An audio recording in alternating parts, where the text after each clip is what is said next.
Gde je Sonik? Trebao je stići do sad. Gde si, bre, Krcko? Kasniš, sporaću. Da, pa, stao sam da uživam u pogledu.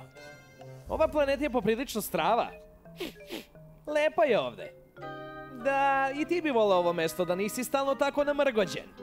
Ma dosta brbljanja, krenimo više. Jao, pusti se, hoćeš li? Imamo celo popodne za tabananje, druškane. Nisam ti ja drugi, ne zaboravi to, pametnjakoviću. Zato kreći više.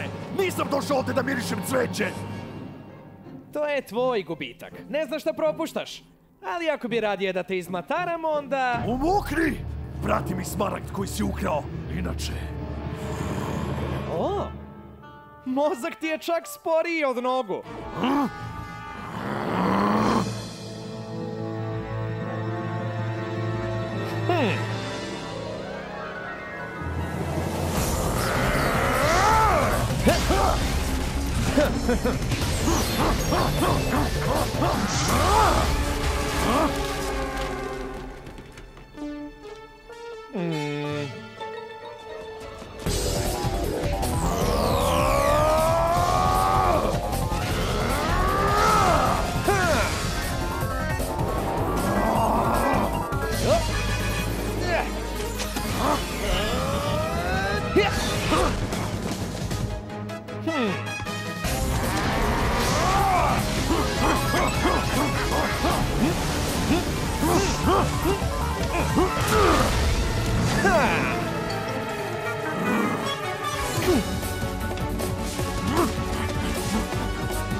Nije loš pogled.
Srećom sam upao u dečiji bazen. Spremi se, sad ću te srediti.